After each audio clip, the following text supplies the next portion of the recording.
Masih ingat ada ungkapan an-niyah afdal minal amal? Ada itu? Kerja hati, amal hati namanya niat, itu lebih tinggi daripada amal jawareh, amal tubuh. Makanya Allah itu mengatakan celaka bagi orang yang sholat karena baru zohirnya, di kolbunya ternyata ada riya dan melalaikan waktu. Sang waktu itu adalah Allah Subhanahu. Jadi kalau disebut alladzina hum an salatihim sahun, mereka terhadap solatnya mereka lalai. Solat itu kan berkait dengan waktu. Waktu itu ad-dahru, Allah lah sang waktu. Maka orang ingat waktu pasti ingat Allah. Jadi zikir itu nggak hanya subhanallah, subhanallah. Orang ingat waktu. Jadi tanda-tanda orang belum tulus bertuhan, belum mantap hatinya kepada Allah, mesti ada dari luar penguatnya, baru dia yakin. Bukan dari dalam, bukan dari kolbunya. Ini bahasa yang, ini jangan salah paham. Kalau lagi maksiat, lagi taat, Tuhannya sama nggak? Orang maksiat, orang taat, Tuhannya sama atau bukan? Bener, tersesat loh. Bener nggak? Ya. Makanya orang maksiat nggak boleh putus asa. La taqnatu, ya, jangan kamu berputus asa dari rahmat Allah. Itu ada di kitab ini. Bahkan duduk bersama ulama afdal daripada uzlah. Jangankan wirid, ente uzlah, tinggalkan dunia, itu lebih afdal duduk sama arif billah. Tapi ulamanya arif, bukan ulama yang merendahkan ilmu ma'rifatullah. Makanya al-isnad minad din itu penting, berguru itu penting. Karena kalau gurunya tukang ejek ilmu ma'rifat, nanti muridnya tukang ejek. Kalau gurunya suka merendahkan, apa itu? Nanti dia suka begitu juga. Jadi benar-benar hati-hati ya. Berguru itu mah hati-hati. Ya.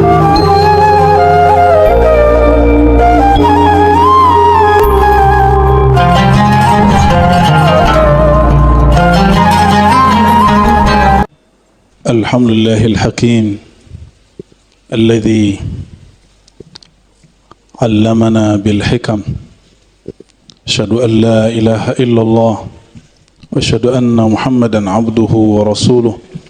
Allahumma salli wa sallim wa barik ala sayyidina Muhammad.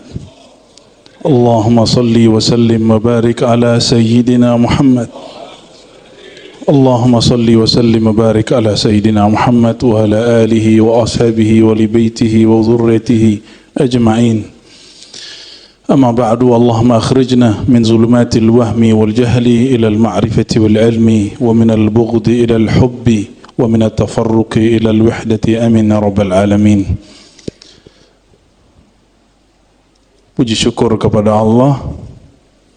Alhamdulillah, kita masih dibersamakan dengan para ulama, para ahli zikir, para fuqaha, orang-orang yang bersanad kepada baginda Nabi Muhammad SAW. Agama tanpa sanad sama dengan orang ngaku dokter tapi nggak pernah kuliah, sama dengan ngaku dokter tapi nggak pernah kuliah kedokteran, cuma nulis aja namanya dokter, ya. Dan sanad itu garansi kita, dan itu adalah khususiyah hadil ummah, kekhususan umat ini. Maka kita syukuri kehadiran beliau-beliau yang saya hormati semua, para kiai, para masyayikh, para habaib, para mursyid, para khalifah-khalifah thariqah, para muqaddam, para pemimpin-pemimpin majlis yang tidak mungkin kami sebutkan satu persatu. Katanya tadi ada sahabat saya Kiai Ramli ini. Oh iya, beliau ya. Masya Allah, dulu kurus, sekarang berjaya. Alhamdulillah ya. Dulu belum putih. Barakallah Kiai ya. Masya Allah. Kami dulu ngaji kepada Syekh Hasan Hitu ya. Ada dulu Syekh Hasan Hitu dari Suriah, masih hidup. Beliau buat sekolah tinggi agama Islam Asy-Syafi'i di Cianjur. Sayang nggak dibuat di Jakarta, dibuatnya di Cianjur. Itu yang ngajar rata-rata orang Suriah. Mereka Syafi'i, Asy'ari, bertasawuf. Ya, sayang adanya di Cianjur. Kalau di Jakarta, ramenya bukan main itu. Ya. Taib. Di depan saya ada kitab favoritnya antum semua ini. Kitab Al-Hikam ya.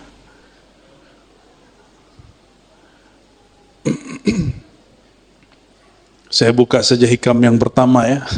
Tabarrukan dengan majelis yang sudah ada.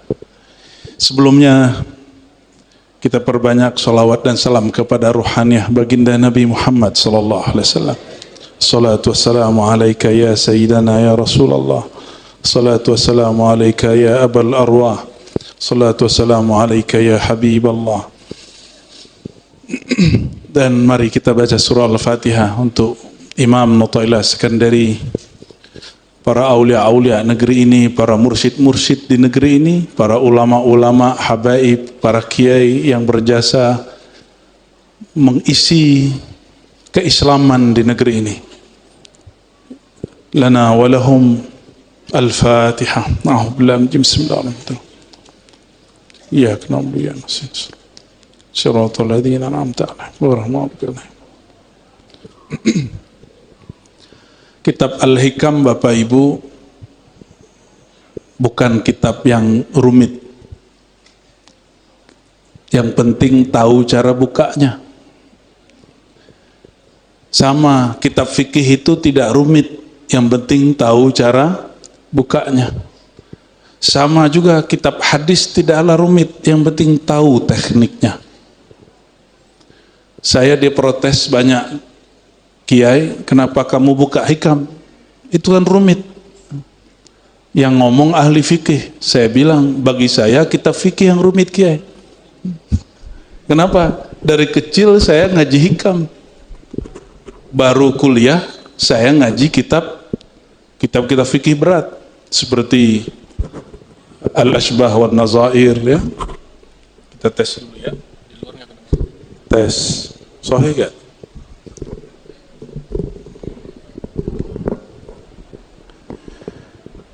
Kata orang ngaji akidah berat. Berat kalau nggak tahu cara bukanya. Dulu ada Abah Anom di Suryalaya. Salah satu muridnya buka ilmu tasawuf di TV. Diprotes oleh temannya. Diadukan si murid kepada guru. Oh, ternyata dari dulu sudah biasa murid itu cemburu sama murid yang lain. Diadukanlah si murid kepada guru. Ternyata di kitab-kitab kita baca sama. Si murid diadukan oleh murid yang lain. Diadu. Kalau gurunya bukan wali Allah, itu gurunya kena kesusupan. Kena was-was minal jinnati wan nas. Hati-hati. Jadi guru itu nggak mudah juga. Apa kata beliau? Kalau yang buka ahlinya nggak apa-apa. Maksud beliau, kalau yang buka ente baru masalah. Tapi kalau yang buka ahlinya nggak ada masalah. Imam Bukhari diadu dengan gurunya namanya Muhammad Az-Zuhli di kota Naisapur. Tengkar jadinya. Tapi beliau kemudian menghindar terakhir. Ya, itu terjadi. Jadi guru murid kemudian diadu orang kena. Tapi Imam Bukharinya mengalah. Makanya Bapak Ibu, saudara-saudariku, tidak begitu kenal dengan nama Zuhli, betul nggak? Kenalnya lebih kepada Al-Imam Al-Bukhari. Maka Allah sayang kepada orang yang ngalah, ya. Baik. Jadi kalau ada orang ngajar satu kitab lalu berhenti karena dikatakan begitu, itu tanda, mohon maaf, dia belum bermakom di situ. Dia ngikut selera orang, bukan orang harus ikut selera dia. Guru kalau begitu, dia tidak akan tahan mengajar. Nabi Muhammad kalau begitu mengikuti selera masyarakat yang tadi aja, ngikutin selera masyarakat, maka beliau akan berhenti berdakwah, ya.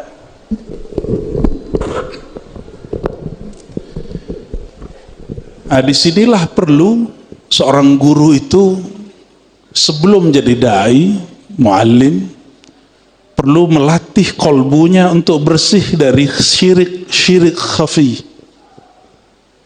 Syirik khafi itu lebih dahsyat dari riya yang kita bayangkan. Riya itu ru'yatul amal, kata Imam Ghazali, melihat diri beramal. Lebih dari itu. Riya itu kalau yang standar hubbul madah, yang paling menakutkan bagi orang bukan itu. Senang dipuji itu biasa. Kalau riya senang dipuji, rata-rata kita lolos. Tapi kalau riya yang kedua, khaufus syatam, takut dicaci, takut ada orang unlike, tidak suka, takut dibully, baru kena di situ, ketahuan nih syiriknya adakah di dalam. Saya yakin para kiai, para muallim, para ustadz, para jamaah pernah melakukan sesuatu, terus apa kata orang? Kamu nggak khawatir nanti diserang fulan? Kamu nggak khawatir nanti dikritik fulan? Jika itu bikin goyah, itu di kolbunya masih ada selain Allah. Hati-hati, ya. Latihan tauhid lagi kepada ahlinya. Ilmu tauhid di sini bukan ilmu jidal, bukan munazarah, tapi ilmu zauq, ilmu tauhid yang diwariskan oleh Sayyidul Arifin, Imamuna Abul Qasim Junaid Al-Baghdadi, ya, yang beliau katakan awwalu ibadatin, ibadah pertama itu adalah ma'rifatullah, mengenal Allah, bertauhid kepada Allah. Itu ibadah pertama, bukan sholat. Jadi harusnya orang tua ingatkan anak pertama bab tauhid dulu, bukan sholat dulu. Kalau sholat dulu beban, tapi kalau si anak sudah tahu bab tauhid, sholat itu nggak ada lagi berat, ringan. Jadi kalau baca hikam, apa beda dengan fikih? Kalau fikih, Bapak Ibu, itu bagian dari ilmu zahir. Ilmu akidah itu zahir juga, tapi akliyat, pakai akal. Maka dibagi sifat wujud, apa sifat nafsiyah, wujud, kidam, baqa, ya. Ada salbiyah, ma'ani, ma'nawiyah. Kotak-kotak begitu, itu akliyah. Kenapa? Karena pikiran kita itu suka disusun sesuatu di sini. Sedangkan ilmu ini, al-hikam, ini nggak perlu dihafal, Pak. Sorry ya, kalau ada guru maksain muridnya ngafal hikam, itu metode yang keliru. Hikam ini bab suluk. Murid suluk dia langsung hafal ini isinya, nggak usah dia kemudian persiapan ngajar. Dia suluk, lalu dia ngaji secara harfiah, nanti dia faham. Oh ini yang aku baca itu. Ada di bab suluk. Suluk thariqat apa saja? Apakah Syazili, apakah Naqsyabandi, apakah Samani, Qadiri, terserah thariqat, yang penting dia sahihah. Kalau mu'tabarah kan istilah orang Indonesia ya. Thariqat mu'tabarah itu istilah Indonesia. Coba tanya sama orang Mesir, ada nggak thariqat mu'tabarah? Bingung dia. Apa thariqat mu'tabarah? Ya, bagi mereka nyebut thariqah itu as-sahihah, thariqat yang sahih. Bapak Ibu yang bukan Allah, sholatnya pakai mazhab apa? Bener, bener nih, bener. Itu sholat yang zahir. Sholat batinnya pakai mazhab apa? Karena Imam Ibn Athaillah dikalamkan gurunya Al-Mursi, Abu Abbas Al-Mursi qaddasallahu sirrahu. Beliau makomnya jangan ditanya. Bagi kita mimpi ketemu Nabi itu spesial, bagi beliau itu norak. Bagi beliau orang yang mulia itu bukan lewat mimpi, tapi orang yang menyadari dan memandang Nabi setiap saat. Fi ayyi makan, fi ayyi majal, fi ayyi sifatin wa zat, fi ayyi ismin minal asma. Ternyata beliau futuh dalam salawat nur zati.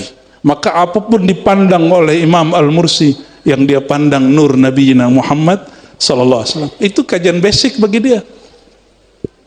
Cuma ngamalin salawat nur zati dapat zauk, bukan terjemahan. Ya. Kenapa kajian tasawuf jadi berat? Kalau dipikirin. Gak usah dipikirin. Tasawuf itu bukan bab ma'kulat. Jadi ada akal, objek dia disebut ma'kulat. Itu ilmu tauhid, ilmu kalam, belajar sifat 20. Ilmu hadis itu hissi, maka objeknya disebut mahsusat. Mahsusat itu yang didengar, yang dilihat. Maka kalau ada orang dapat ijazah dalam mimpi, itu nggak sah secara ilmu hadis. Secara ilmu hadis, tapi secara rohani bisa jadi benar. Jadi ahli hadis mungkin boleh berbangga dan mengatakan kami punya sanad 1000, tapi bagi ahli rohani mereka punya sanad yang lain. Ya, betul secara ilmu hadis Nabi wafat, maka selesai sudah, hadis berhenti. Tetapi saya mau tanya, sebelum Nabi wafat, nurnya sudah ada.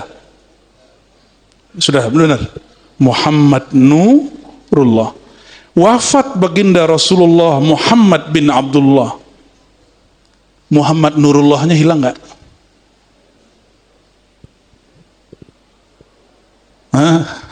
Gimana? Sayyidina Muhammad bin Abdullah itu tanazzul namanya. Kalau taroki ditarik ke belakangnya Muhammad Nurullah, ditarik ke belakangnya Ahmad Ruhullah.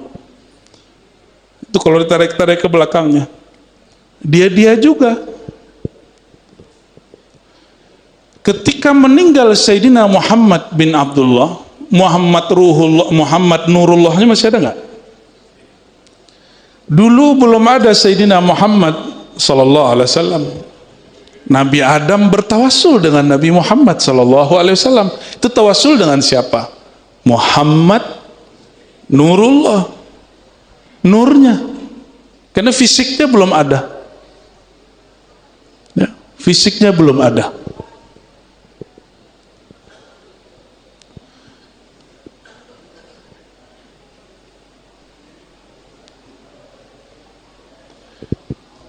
Oke, saya kasih pertanyaan lagi. Ini berat nggak dari tadi? Bisa ngikuti? Ya, biasanya yang nggak nerima itu Ustadz.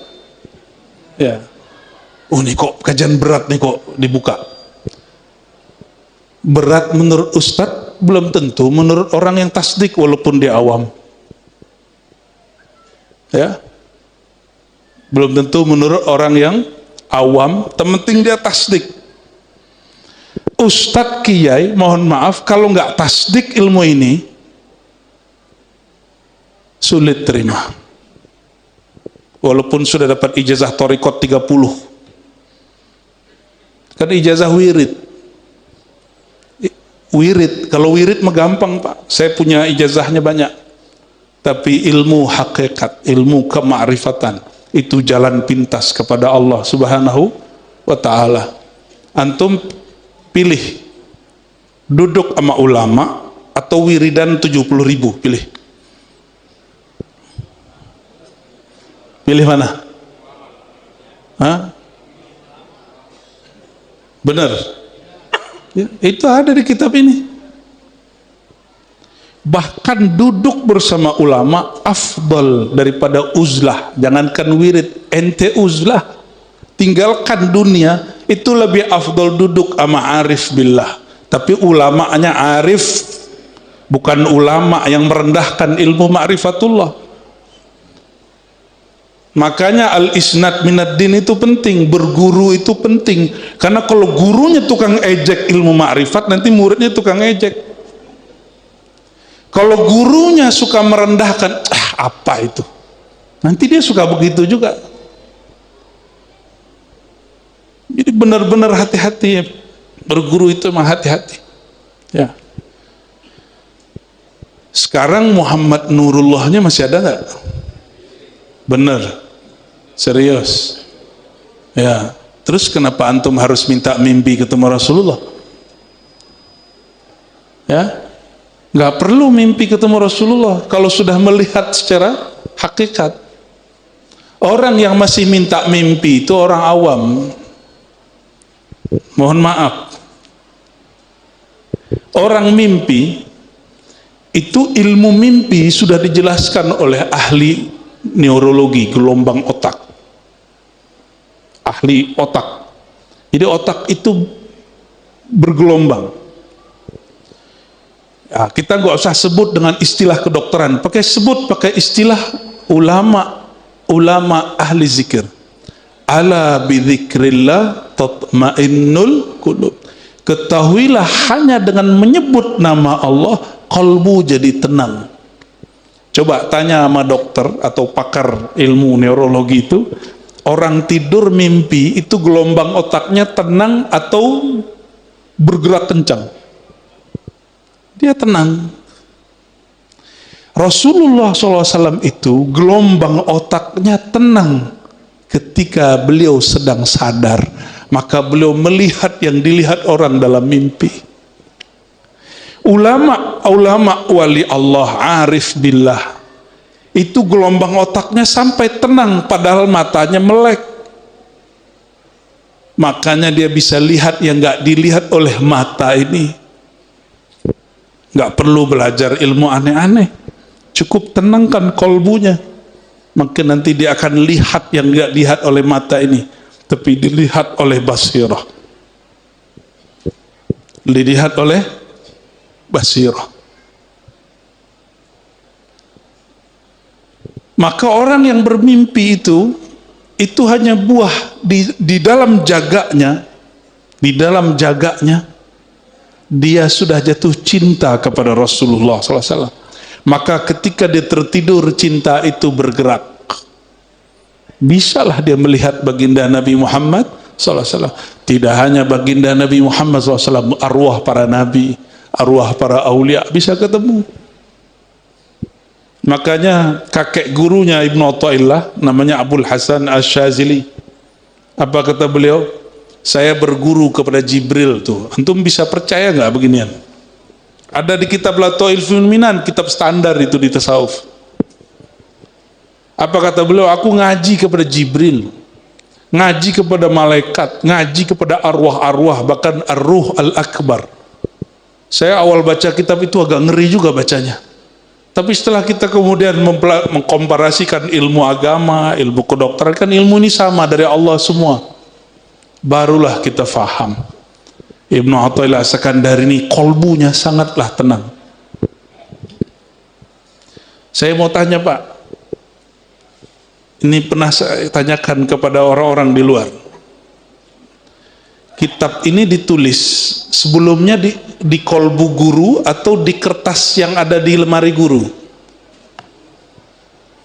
Sebelum buku ditulis, ilmunya di mana? Di kertas yang lain atau di kolbu guru? Maka untuk memahami kitab Al-Hikam mesti pakai kolbu.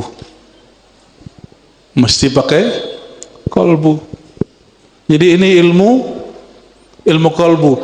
Jadi cara supaya memahami satu kitab itu mudah. Pahami dia dengan kuncinya. Jangankan ini, anggap ilmu itu rumah, ada pintunya. Kalau kita punya rumah 2 pintu, salah kunci kebuka nggak? Padahal masih satu rumah. Oke, saya ulangi. Punya rumah nggak? Oke, ada pintu di rumah. Bentuk pintunya sama, bentuk kuncinya mirip, cuma beda giginya sedikit. Bisa buka nggak? Ini dia ilmu. Ilmu apa saja? Antum mau bicara ilmu apa saja setelah ini boleh. Yang penting tahu cara bukanya. Mau bicara fikih, mau bicara filsafat. Katanya filsafat haram. Kalau haram filsafat, haram belajar matematika. Karena matematika itu ilmu yang muncul dari ilmu filsafat. Ini pada belajar matematika nggak? Ya, kayaknya nilainya 4 ini. Ya. Adakah ilmu di alam semesta tidak bersumber dari Allah? Ada nggak? Semua ilmu bersumber dari yang ada. Orang berilmunya tidak amanah. Makanya ada orang gunakan zikirnya untuk membunuh orang. Santet, tapi islami kata dia. Santetnya soleh. Ya, pakai hizib. Ngeri kali. Itu ciri-ciri orang dapat istidraj. Apa kata dia? Kalau ada orang ganggu aneh pasti hancur. Nah, ada orang ngomong begitu? Ada orang ngomong begitu? Ente kena istidraj. Itu orang nggak punya kolbu. Belagu amat. Ada orang ganggu kita hancur dan dia bangga. Orang mau ganggu aneh mati, itu dia sedih, dia bangga. Apakah Rasulullah begitu? Enggak. Rasulullah SAW enggak begitu. Bapak Ibu yang bukan Allah, selama ini orang ngaji tasawuf, mohon maaf identiknya wirid. Wirid itu hanya 1% dari tasawuf. Ijazahan itu cuma 0,0 sekian persen daripada tasawuf. Tasawuf itu ujungnya cuma satu. Anta'budallah ka'annaka tarah. Ya. Ta'buda itu terjemahan harfiahnya menyembah. Tapi kalau terjemahan Sayyidina Abdullah bin Abbas, anta'arifa, engkau mengenal Allah seakan-akan melihatnya.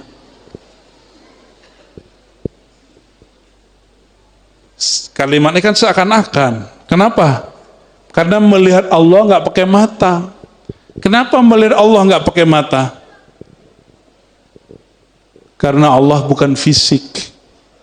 Jadi kok ada orang ngomong hari ini begini, emang Allah ada? Kok nggak kelihatan? Nah, itu kurang cerdas itu. Ya, walaupun dia belajar filsafat 10 tahun, 20 tahun, itu kurang cerdas. Kenapa? Allah itu bukan materi.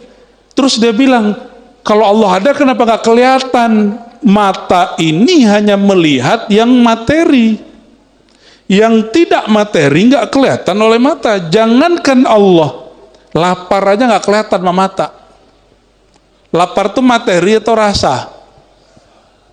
Mata lihat nggak orang jatuh cinta? Jatuh cinta itu rasa. Makanya ada orang bapak-bapak ini, abang-abang, mas-mas ini GR. Dikira orang senang sama kita, padahal dia senang main samping kita. Salah lihat.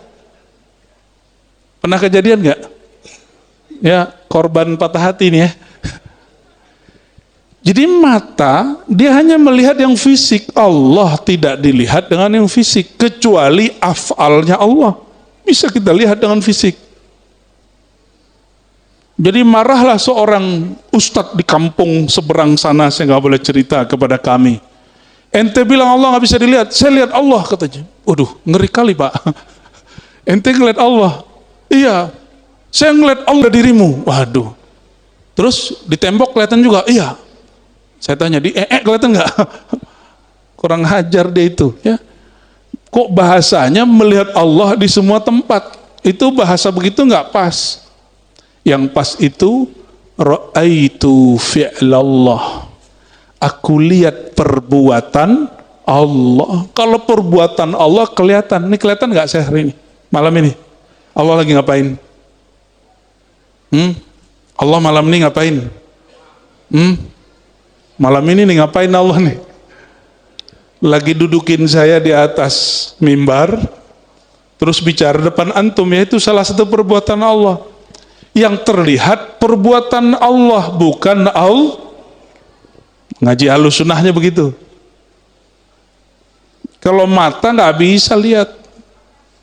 Maka ketika Imam Mursi mengatakan aku melihat Rasulullah di semua hal, itu yang dia lihat dengan kolbunya, yaitu melihat nur baginda Nabi Muhammad sallallahu alaihi wasallam. Ini langsung ngegas ya. Saya tahu di sini tempat orang wiridan Syaziliyah, maka saya langsung ngegas di sini. Ya. Mohon maaf kalau ada Pak Kiai kurang berkenan ya.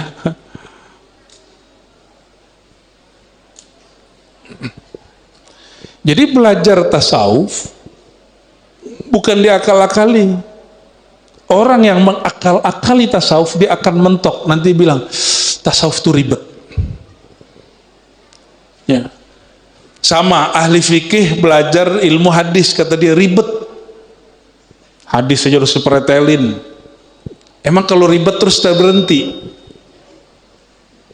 Kata ahli hadis, ahli tasawuf itu ribet. Masa percaya sama kalam dalam mimpi? Kata siapa? Ahli. Akhirnya setelah itu muncullah ahli hadis plus sufi. Dia ahli hadis plus sufi. Contoh, ada yang kenal Imam Kushashi? Orang Betawi ngasih nama anaknya Kosasih. Ah, itu dari Kushashi. Imam Kushashi, imam di Madinah, itu megang 40 tarekat dan dia muhaddis. Sanad hadis saya ke beliau. Beliaulah ya, kita ngambil sanad melalui guru-guru kita, ada yang disebut ilmu maratib as-sab'ah, martabat 7. Itu dari ahli hadis. Ya ribet. Ya.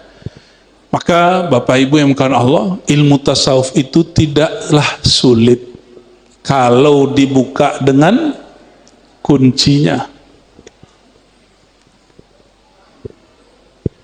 Kuncinya ilmu tasawuf apa? Cuma 2 geriginya. At-tasdiq wa taslim. Apa kuncinya? Tasdiq, taslim. Tasdiq percaya, percaya itu di kolbu. Taslim dengan ruh. Ruh itu menyerahkan total kepada Allah Subhanahu wa ta'ala. Maka ilmu tasawuf bukan ilmu akal, bukan juga ilmu fisik. Ilmu tasawuf bukan bicara wiridannya berapa. Ya, wiridan itu masih belum, dia masih tarekat zahir. Ya, mohon maaf. Wiridan itu thariqah. Beda syekh, beda thariqah.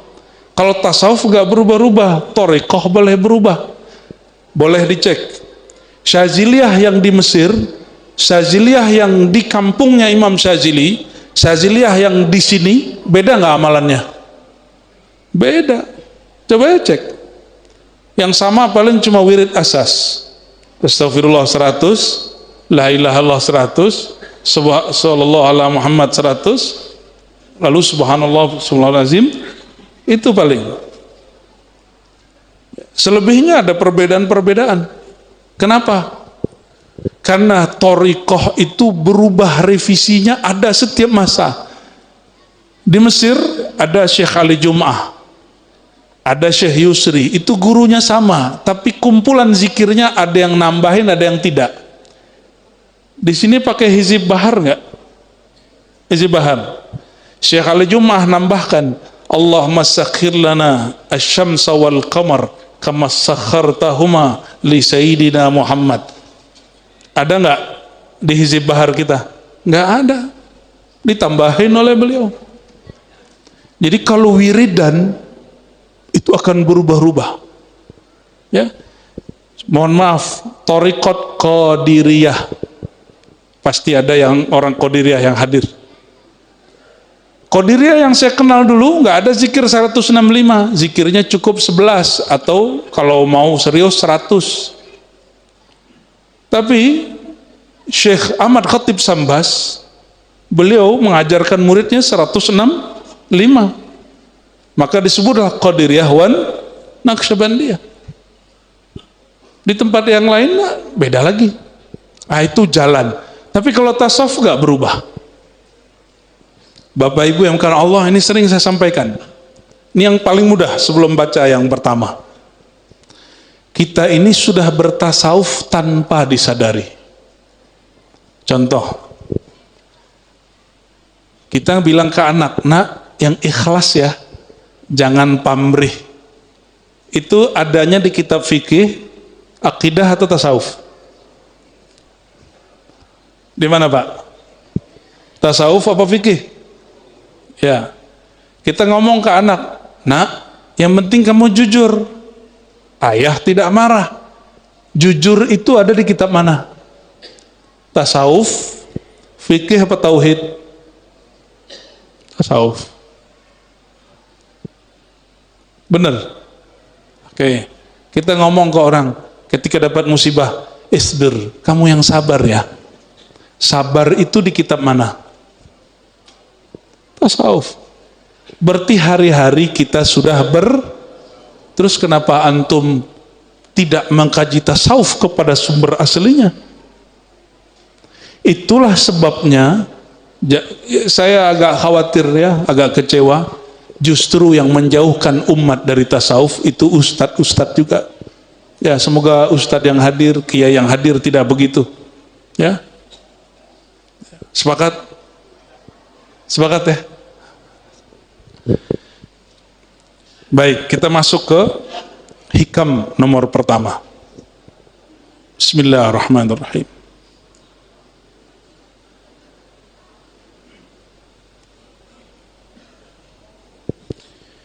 Min alamatil i'timad alal, nyandar ke dalam dirinya sendiri. Jadi mengandalkan diri, bukan mengandalkan Allah. Dia bergantung kepada dirinya, bukan kepada Allah. Ini juga syirik khafi. Ini juga syirik khafi. Apa ciri-cirinya, indikatornya, tanda-tandanya apa? Nuqsanur raja, berkurangnya rasa harap kepada rahmat Allah, berkurangnya keyakinan, indah wujudiz zalal, ketika terjebak kepada kemaksiatan. Zalal di situ tergelincir pada maksiat. Ini contoh. Malam tadi tertidur tidak tahajud, subuhnya tidak pede berdoa. Oke, pernah ngalamin begitu? Itu tanda beramal kepada tahajud, bukan kepada Allah. Emang Tuhan saat tahajud dengan Tuhan saat kita nggak tahajud sama atau beda? Sama nggak? Beneran nih? Bener nih? Kalau lagi haji umroh, yakinnya apalagi depan multazam, yakin doanya dikabulkan. Tapi kalau lagi di Mampang, doanya nyangkut di pohon. Rasanya begitu. Kenapa? Begitulah Ustadz. Kalau saya lagi di Mekah, rasanya Allah dekat. Emang kalau di Mampang Allahnya lain? Allah di Masjid Al-Istiqmal, benar?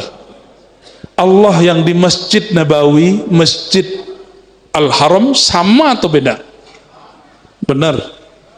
Serius? Terus kenapa Allahnya berubah-ubah? Allahnya yang dekat atau antum yang menjauh? Jangan-jangan. Yang ada, kalau antum di Mampang, suasana hatinya tidak fokus, sehingga terasa jauh. Kenapa? Amalnya sedikit ya. Kalau lagi di Masjidil Haram amalnya banyak. Saya mau tanya, mohon maaf, emang Allah akan melihat kedekatan seseorang melalui amal yang belum tentu diterima itu? Itu amal antum di sana juga belum tentu diterima, di sini juga belum tentu diterima, sama kok. Haji umroh, haji sekali seumur hidup wajibnya, umroh juga sama. Sedangkan sholat berapa kali sehari? Harusnya orang habis sholat lebih yakin dia daripada habis haji. Kenapa? Haji cuma sekali Pak, wajibnya. Kalau sudah haji sekali, yang keduanya sunat apa wajib? Kalau habis sholat zuhur kemarin, besok sholat zuhurnya wajib nggak? Ya, teman saya ada yang agak atau keblinger atau apa ya. Udah sholat zuhur belum? Udah kemarin. Udah sholat isya belum? Udah kemarin. Kita serius, dia canda. Bapak saudara bukan Allah. Kenapa ada hadis begini? Salasu da'awat la turad. Ini hadis sahih. 3 doa yang tidak pernah ditolak. Nomor 3-nya, dan ini disetarakan dengan 1 dan 2. Orang puasa, shaimun hatta yuftir, sampai dia berbuka. Yang kedua, imamun adl. Yang ketiga, mazlum, doaul mazlum wa in kana kafiron, doa orang dizolimi meskipun dia kafir. Nih perhatikan, orang kafir dizolimi, dia lupa kalau dia lagi kafir itu. Jadi ada orang ateis disiksa sama orang, apa dia? Semoga Tuhan menyiksamu kembali, padahal dia ateis. Lupa kalau dia ateis. Ada dosen kita di Ciputat dulu ya, dosen dari dosen kita juga malah nggak percaya takdir, tapi nggak dapat rezeki anak, keceplosan, mungkin ini sudah takdirku. Ujung-ujungnya balik, alam bawah sadar dia begitu. Cuma gagah-gagahan kalau di kampus kan keren kalau bilang takdir gak ada, ya kan? Min alamatil i'timad alal amal nuqsanur raja' inda wujudiz zalal. Ciri-ciri orang yang imannya itu masih akan naik turun, belum imannya itu subut, tetap. Kalau dia tidak soleh, keyakinannya berkurang. Kalau dia soleh, keyakinannya mantap. Sepertinya kebanyakan kita diajarkan begitu. Banyak-banyak beramal supaya doanya mustajab. Emang kalau nggak beramal, doa nggak mustajab. Tuh orang kafir gimana? Dizolimi, doanya mustajab. Wa in kana kafiron, meskipun dia kafir. Ini hadis begini kan menunjukkan ada asror di situ. Ada asror di situ. Apa asrornya? Allah itu nggak bergantung sama amal orang. Allah itu bergantung dengan zonnya orang. Itu kaidah ada di Sahih Bukhari. Ana inda zonni abdi. Itu sahih atau tidak sahih? Ada di Sahih Bukhari loh itu. Allah berkalam dalam hadis qudsi. Aku berdasarkan zonni abdi, bukan inda amali abdi, bukan berdasarkan amal zahirnya hambaku. Hati-hati, ini masih koma. Kalau begitu gak usah tahajud dong. NTPA namanya itu ya. Gak begitu memahaminya. Masih ingat ada ungkapan an-niyah afdal minal amal? Ada itu? Kerja hati, amal hati namanya niat, itu lebih tinggi daripada amal jawareh, amal tubuh. Makanya Allah itu mengatakan celaka bagi orang yang sholat karena baru zohirnya. Di kolbunya ternyata ada riya dan melalaikan waktu. Sang waktu itu adalah Allah Subhanahu. Jadi kalau disebut alladzina hum an salatihim sahun, mereka terhadap solatnya mereka lalai. Solat itu kan berkait dengan waktu. Waktu itu ad-dahru, Allah lah sang waktu. Maka orang ingat waktu pasti ingat Allah. Jadi zikir itu nggak hanya subhanallah subhanallah. Orang ingat waktu. Al-waktu inda ahlillah. Al-waktu inda ahlillah. Waktu menurut kekasih Allah itu naik nafas turun nafas, naik nafas turun nafas. Kalau menurut Bapak Ibu apa? Itu ya, jam itu ya. Mana jamnya? Itu doang tuh. Yang di tangan itu. Oh, sekarang orang-orang kemana-mana bawa handphone, ada jam di situ. Tek, tek, berubah-ubah gitu ya. Itu bukan waktu, itu penanda waktu. Ya. Bisa jadi jam kita beda. Jam berapa nih? 9:30. Coba cek jamnya, benar nggak? Cek Pak, jamnya berapa? Sama. Beda tipis kan? Tuh. Waktu ngikutin jam ini atau ini ngikutin jam waktu yang sebenarnya? Sholat itu ketika ada jadwal imsakiyah, atau sholat zuhur nih contoh, ketika matahari menyingsing, tergelincir. Yang mana? Sholat zuhur itu, ya udah yang paling gampang deh, berbuka puasa kalau sirine bunyi, atau karena matahari terbenam. Mungkin nggak sirine bunyi jam 5? Oh, kejadian Pak. Kejadian di kampung saya, nggak tahu kalau di Mampang. Iya. Bener ya? Oke, kembali ke bab ini. Orang yang beramal dengan kolbunya, pasti badannya beramal.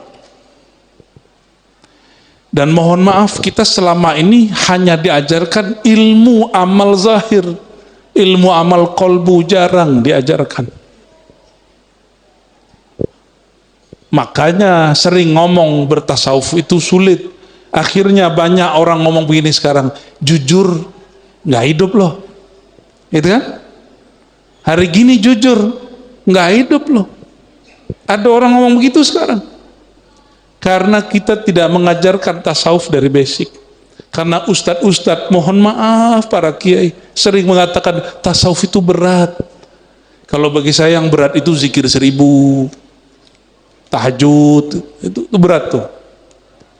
Tapi kalau jujur itu nggak berat. Ya. Selama ini yang antum bayangkan tasawuf wirid, ya kan? Bener. Itu belum ujung tasawuf. Itu baru jalan menuju tasawuf. Nah, orang udah rame tuh. Karena kalau dalam jalan ini nanti ada tour leadernya. Namanya mursyid. Mursyidnya meninggal tengah jalan, berebut jadi sopir, berebut jadi tour leader.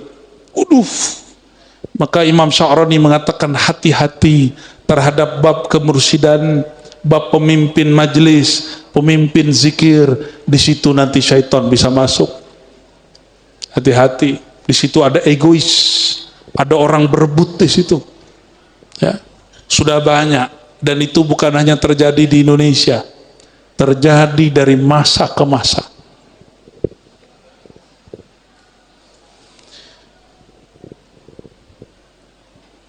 Jadi tanda-tanda orang belum tulus bertuhan, belum mantap hatinya kepada Allah, mesti ada dari luar penguatnya, baru dia yakin.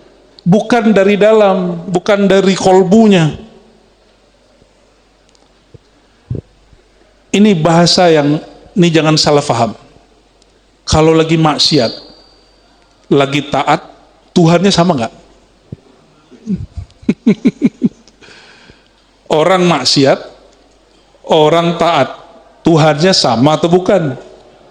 Bener, tersesat loh. Benar nggak? Ya. Makanya orang maksiat nggak boleh putus asa. La taqnatu. Ya. Jangan kamu berputus asa dari rahmat Allah. Itulah kejadian pada orang yang membunuh 99, yang ke 100 yang dibunuh kiai. Nih hati-hati nih, kiai ini bisa dibunuh orang nanti nih. Siapa yang bunuh? Orang mau tobat, dia bilang, Pak Kiai, saya ini sudah bunuh 99 orang. Belum dia selesai bicara, apa kata orang si kiai? Ente terlaknat. Orang kayak ente ini khalidan abadan finnar. Jadi panitia neraka ini sudah ada dari dulu ya.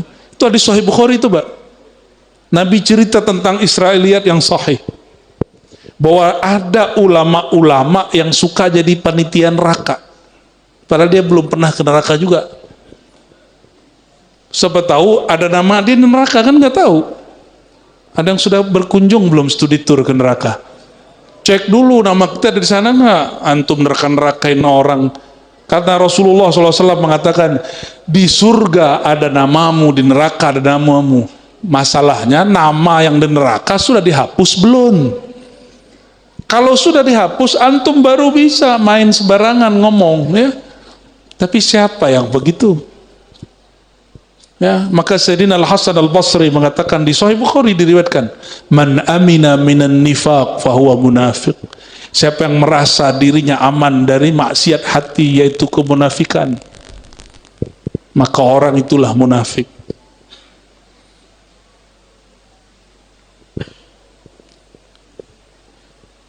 Oke, pertanyaannya diulang lagi ketiga kali nih. Tuhan saat maksiat,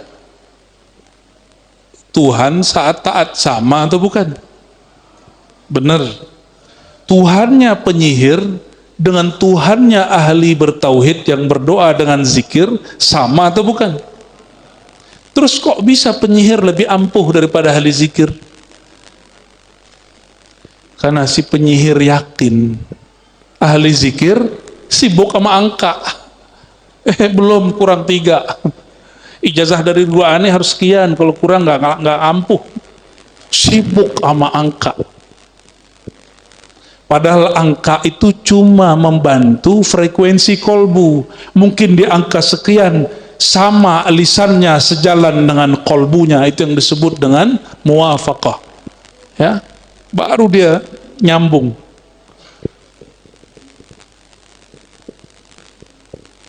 Jadi gimana? Orang ahli sihir, mantranya sihir, dengan wiridnya ahli zikir, Tuhannya sama nggak? Benar. Sekarang ada orang nggak berzikir, juga tidak bermantra dengan sihir, Tuhan dia masih sama nggak dengan yang berdua tadi? Sama. Tuhannya Nabi Muhammad SAW dengan Tuhannya iblis sama nggak? Benar. Cuma mereka beda jalan. Tuhan Nabi Adam dengan iblis sama. Benar sama. Kita cek di Quran. Di Quran Nabi Adam berdoa, Rabbana zalamna. Orang pakai na, menunjukkan beliau ini merendah, nggak egois. Ya Allah, kami salah. Padahal Nabi Adam yang jebak siapa? Iblis. Tapi kalau iblis ngomong apa? Rabbi anzirni. Ya Allah, wahai Tuhanku, bukan Tuhan kami. Yang diminta oleh iblis apa? Akal. Sampai kiamat. Nabi Adam menyalahkan dirinya, sedangkan iblis tidak menyalahkan dirinya. Itu aja bedanya. Tuhannya sama. Tuhannya sama. Oke. Ini pertanyaan-pertanyaan begini untuk merangsang yang terpendam, Pak, selama ini. Karena selama ini orang anggap ilmu ini berat, padahal ringan. Nabi Khidir. Ngapain Nabi Khidir? Waktu ketemu Nabi Musa, Nabi Khidir ngapain? Perahu dibolongin. Terus apa lagi? Anak dibunuh. Terus apa lagi? Ya, ya, oke. Abad 3 berarti ya. Oke. Ketika ketika Nabi Khidir ditanya, jawaban dia apa?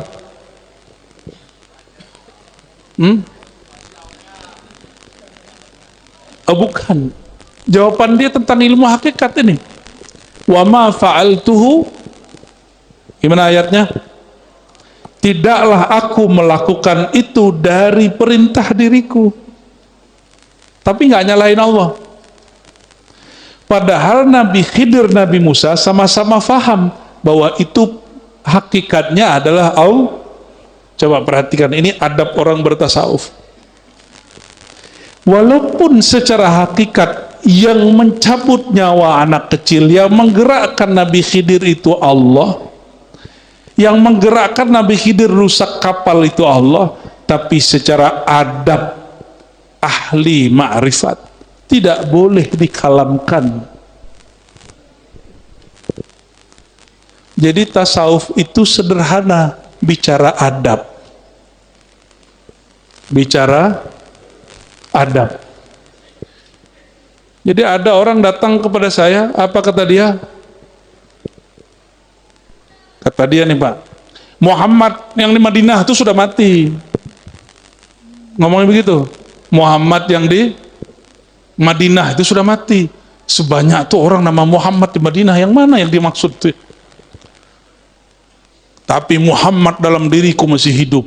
Nah, dia ingin bicara hakikat, tapi adabnya nggak dapat. Adabnya nggak dapat. Perlu nggak dia ngomong begitu? Muhammad Madinah itu mati. Seharusnya dia nggak ngomong begitu. Kalau ada Umar, digorok langsung sama Umar itu. Benar nggak? Yang soal ahli ma'rifat, ini bukan di sini ya, yang nonton. Jika ada Umar, ente ngomong begitu, digorok sama Umar. Kenapa?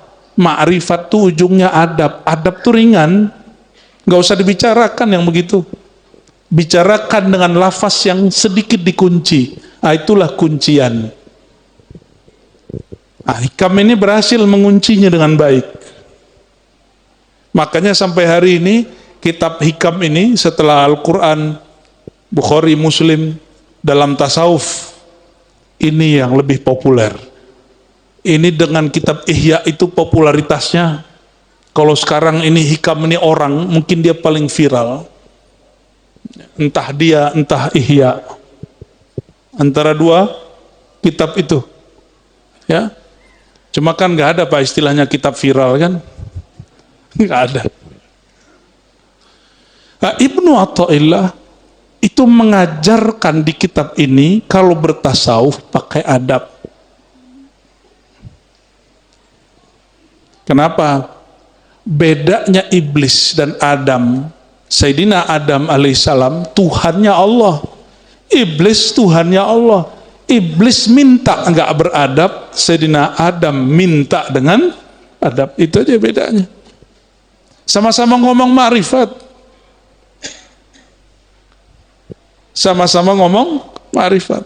Nabi Muhammad sudah diizinkan bertemu zatullah, tapi Sayyidina Muhammad tidak pernah mengatakan ana Allah. Disitulah Al-Hallaj kena.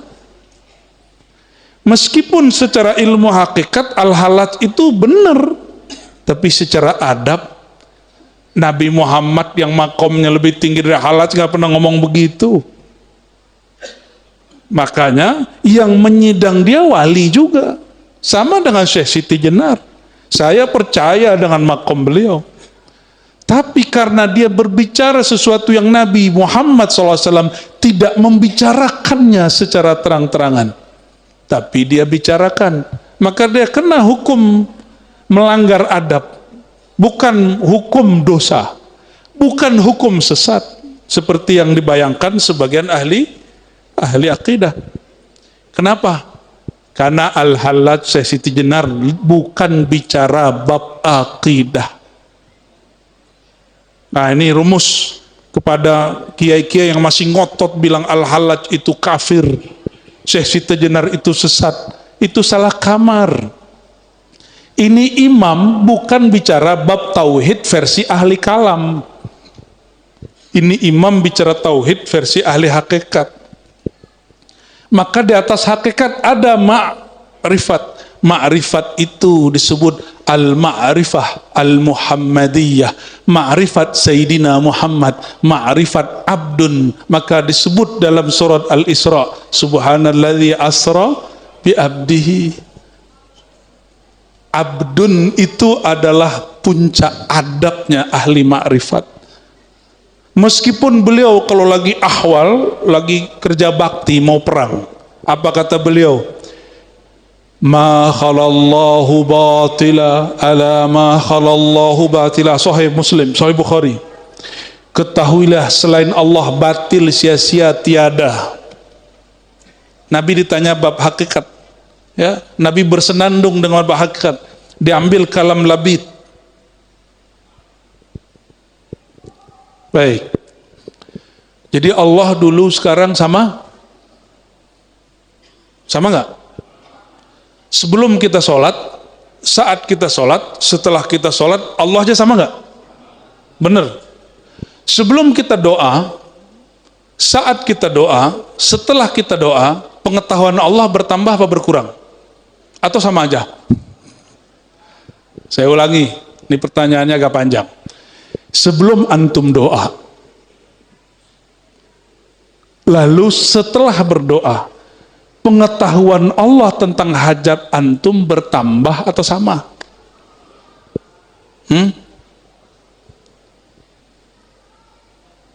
Sama apa tambah?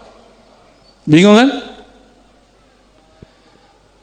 Inilah, jadi ternyata belajar sifat 20 itu mesti selalu berkolerasi dengan tasawuf. Kalau nggak ada zauknya. Salah satu nama dan sifat Allah itu alim.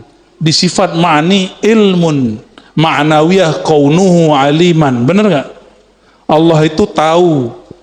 Saya tahu karena diberitahu. Saya tahu tadinya belum tahu. Kalau pengetahuan Allah, Dia maha tahu tanpa diberitahu. Dulu Dia tahu, sekarang Dia tahu, nanti Dia tahu. Itu tidak berubah, sama. Maksud saya paham nggak ujungnya? Kata doa, doa itu memberitahu ke Allah atau bukan? Halo, antum kalau doa lagi ngasih tahu Allah atau bukan? Ngasih tahu. Minum dulu. Nyesek juga kalau begini nih.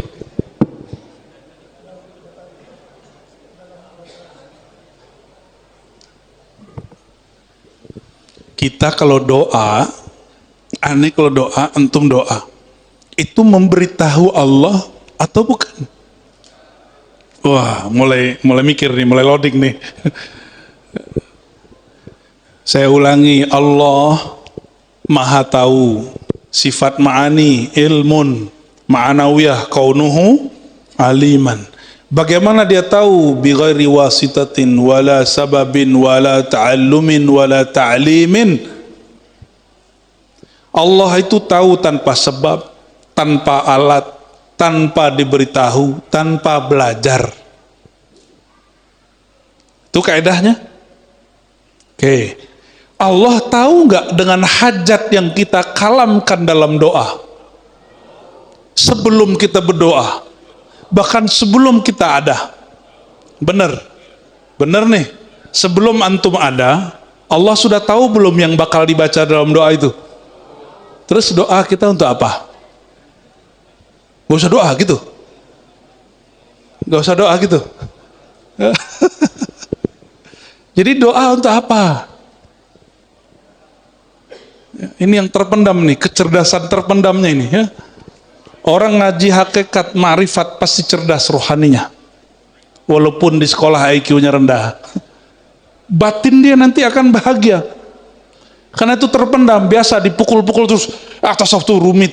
Akhirnya otaknya yang tadinya sudah mulai mau serius, mundur lagi. Ntar belajar tasawuf ente gila. Mau serius, mundur lagi. Betulan tetangga ada yang gila. habis talqin sama Syekh Fulan. Ternyata kita kena prank. Orang ini sudah gila duluan, baru talqin. Nih saya pastikan, orang yang gila belajar tasawuf, dia sudah gila duluan. Karena saya kan ngajar tasawuf. Dulu kan pernah jadi murid juga. Dan pernah ngelihat ada orang gila belajar tasawuf. Lalu orang kampung bilang, Tono, lihat no. Kalau ente belajar tasawuf gila. Emang dia udah gila duluan.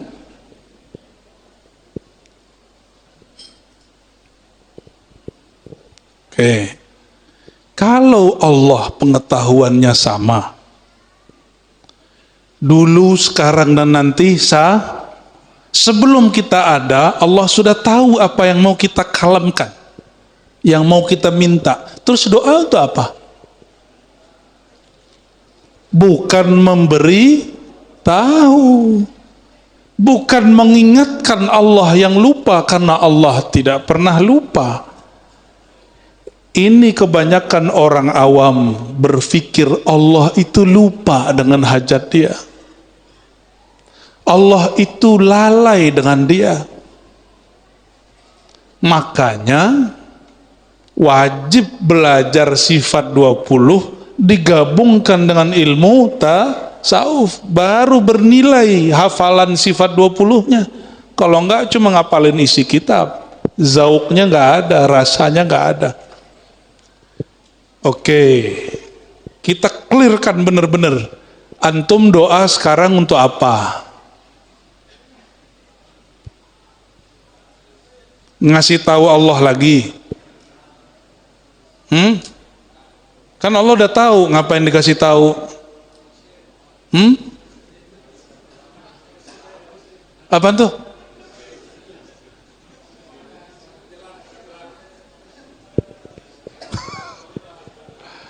Oke, bagian sini apa?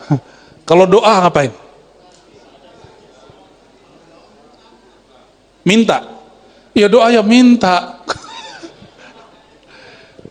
Meminta itu sifat apa? Itu dia. Sifat kehambaan. Ta'abbud, sifat ubudiyah. Jadi walaupun secara hakikat saya tahu Allah sudah mengerti hajat, secara hakikat kan nggak perlu doa lagi, Pak. Benar nggak? Ngapain juga doa Allah udah tahu secara hakikat. Tapi dalam bab al-adab al-Muhammadi yang diturunkan jadi syariat yang indah bernama syariat Islam, ada namanya ritual doa. Doa itu adalah makom penghambaan.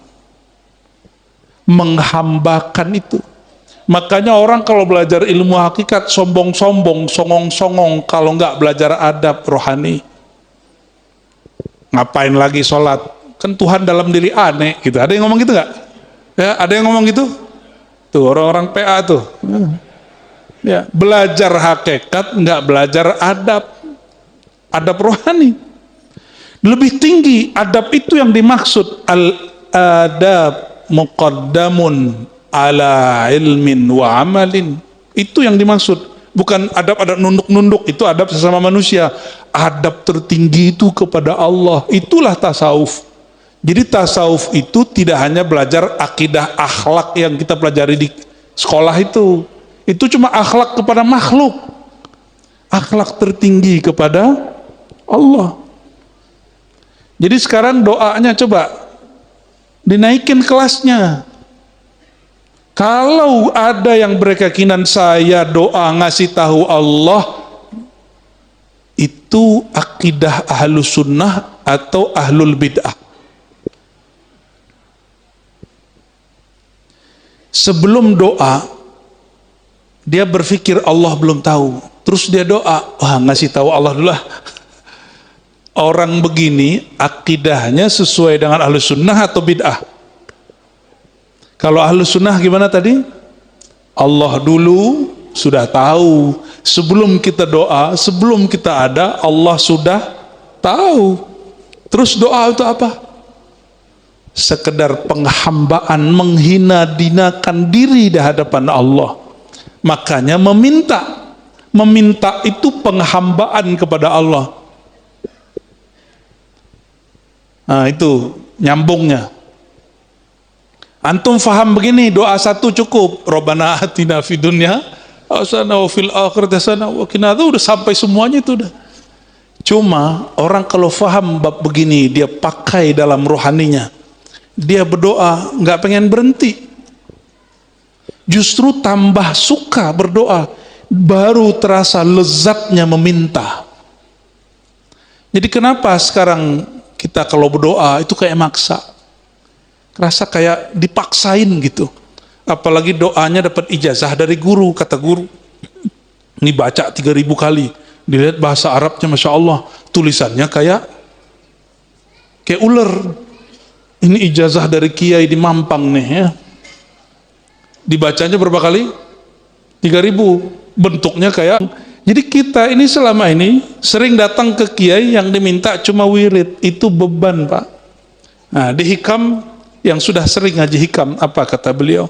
Syaikhuka man la yutaibuka.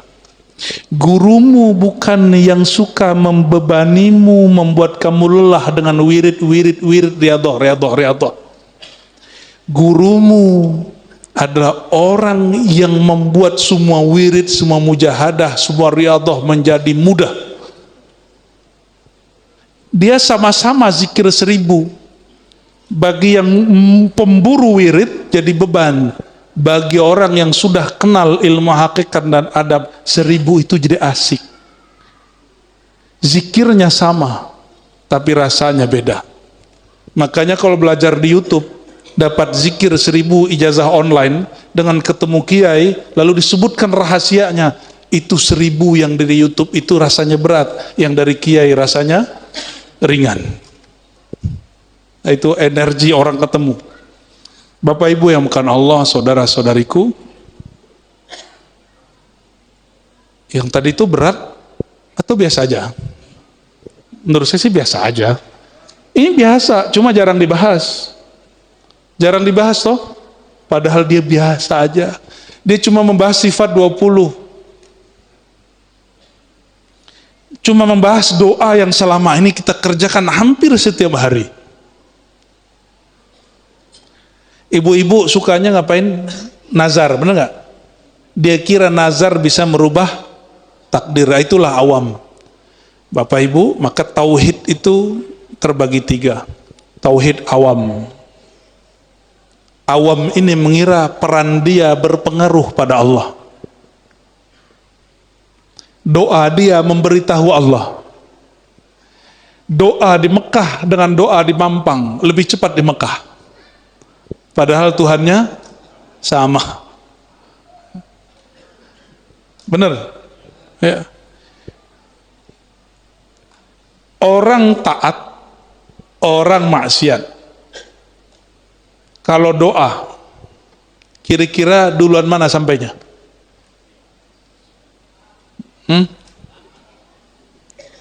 Lah sama-sama nyampe. Emang Allah jauh dari orang berdoa? Allah jauh nggak dari orang berdoa? Sejak kapan Allah jauh? Sejak kapan Allah jauh? Yang jauh itu si hamba merasa jauh. Allah pernah jauh nggak? Allah nggak pernah jauh. Ini jugalah perdebatan antara orang yang mengharamkan tawasul. Kata yang mengharamkan tawasul, Allah kan dekat. Betul Allah dekat, tapi ente sudah merasa dekat belum? Kalau belum merasa dekat, sebutlah nama orang yang dekat. Tapi bukan minta kepada dia. Itulah hakikat tawasul. Jadi di Inggris itu beberapa ada ulama perempuan, satu Wahabi, satu Ahlu Sunnah dari India dua-duanya, itu hijrah ke Inggris. Itu di live kan debat mereka. Apa kata si ulama perempuan Wahabi ini? Untuk apa kamu bertawassul? Innallaha qarib. Allah itu dekat.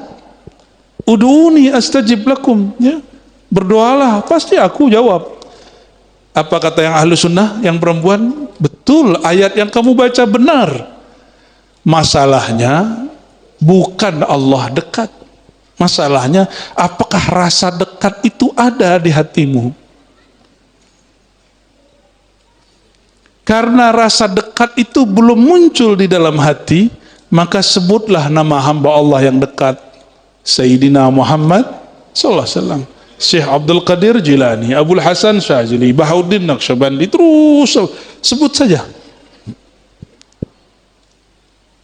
Yang suka tawassul, saya mau tanya, ini survei langsung, minta ke Syekh Abdul Qadir atau minta ke Allah?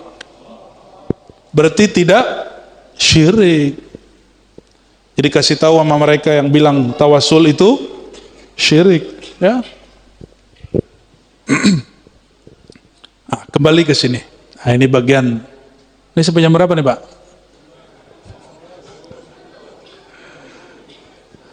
Kembali ke sini tentang tingkatan tauhid. Tauhid orang awam, kalau dia beramal, dia minta dibalas. Itu orang. Sahkah iman orang awam? Sah. Saya nggak sepakat juga dengan orang-orang sok hakikatan bilang ente belum nyembah Allah. Ada yang ngomong gitu, Pak, ya, ente belum sah karena awam, karena masih minta pahala. Ada yang ngomong begini sama kita, saya ini tidak harap surga, nggak takut neraka. Beneran itu kita tunjukin api, takut dia. Aneh tongolin amplop agak tebelan dikit, ngelirik. Katanya nggak harap surga, kita bawa nih santri kita yang agak cantikan. Apa yang terjadi? Matanya melotot, ngeliatin. Di sorga itu isinya begitu-gitu. Jadi ngomong tidak harap surga dan neraka, tapi giliran kita bawa baru sedikit bau-bau surga, sudah melirik. Nah, ngaji hakikat tapi tidak sesuai adabnya. Bapak Saudara makan Allah, kita tidak pernah menolak imannya orang awam. Iman mereka sah, ibadah mereka sah. Tapi mau selama-lamanya awam, nggak apa-apa, nggak nyantri, Pak. Yang penting kolbunya nyambung dengan Allah. Kalau nyantri ada waktunya 7 tahun, kalau sama Allah mesti sampai mati. Ya, saya sudah nyantri 20 tahun kata orang. Nyantri, kalau ke Allah nggak bisa ngomong gitu. Saya sudah bertuhan kepada Allah 20 tahun, sekarang nggak. Bisa nggak? Nggak bisa. Oke. Maka mesti naik kepada tauhid yang kedua. Tauhidus salikin, tauhid orang yang sudah mulai bersuluk, menempuh jalan. Para pesuluk ini yang dia cari ketenangan jiwa. Tambah tenang, maka dia cari. Maka orang-orang begini akan pindah-pindah thariqah, pindah-pindah zawiyah, pindah-pindah rubat, pindah-pindah padepokan, ganti-ganti mursyid. Bener? Karena yang dicari apa? Nyari ketenangan. Mulai dari ilmu cakra, aura, apalagi prana, latifah, latifah yang 7, latifah sirriyah, qalbiyah, ruhiyah, semua dipelajari. Yang penting dapat ketenangan hati. Dia kira tujuan hidup dia cari tenang. Ini menurut orang pesuluk. Makanya pada doyan amal, doyan wirid. Dikira dengan wirid banyak hati tenang. Benar, kalau dia nggak wirid dia gelisah. Padahal yang menurunkan ketenangan bukan wirid. Siapa yang nurunin ketenangan? Benar. Huwallazi anzalas sakinata fi qulubil mu'minin. Dialah yang menurunkan ketenangan ke dalam kolbu, bukan ke otak. Maka walaupun dokter bisa galau, ya, bukan kepada kiai. Kiai itu gelar dari masyarakat. Bukan kepada mursyid. Mursyid itu gelar dari guru kepada murid yang diangkat jadi mursyid. Ketenangan itu turunnya, nama pintunya adalah qulubil mu'minin. Jadi as-sakinah turun ke kolbu, dan kolbunya mesti percaya, yakin. Jadi mau tenang, jadi kolbunya mukminin. Mukminin itu artinya bukan bersyahadat, Tapi orang percaya, syahadat ketinggian. Syahadat di ilmu marifat ketinggian, Pak. Cukup percaya. Percaya itu nggak mesti lihat. Kalau syahadat mesti ada buktinya. Real. Maka syahadat, kajian syahadat agak berat. Tapi kalau iman gampang, ad-dinu yusrun. Beragama itu mudah. Nah, syahadat yang ada dalam rukun Islam itu syahadat mengikuti orang yang percaya. Itu syahadat imaniyah, bukan syahadat musyahadah. Nah, ini bagian terakhir. Tenang itu Tuhan atau bukan?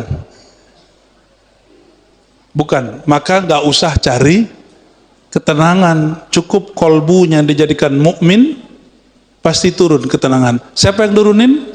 Allah. Maka tauhid yang ketiga, dia nggak nyari tenang, dia nggak nyari cahaya, dia nggak cari aura, dia nggak cari prana, dia nggak mencari cakra dan latifah, dia nggak cari hikmah.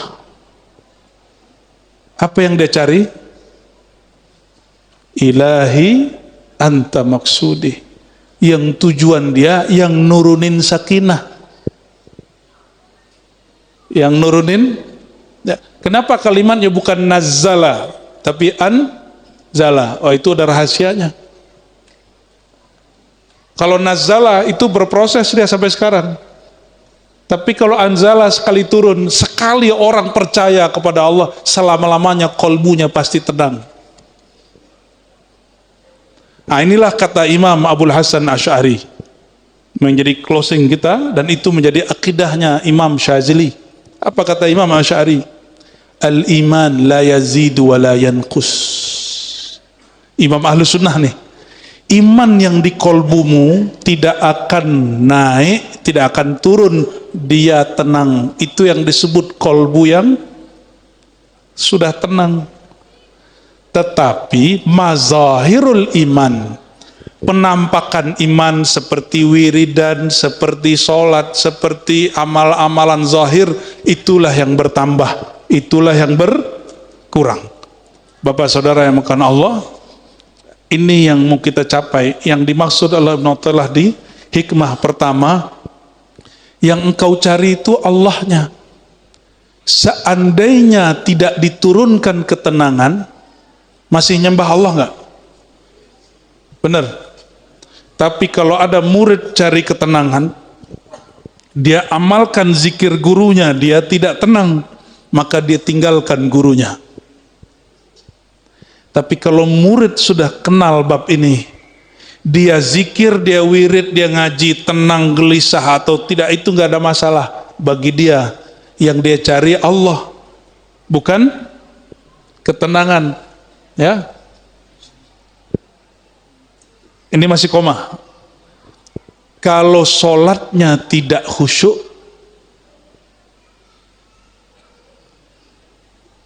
lalu ada sholat yang khusyuk.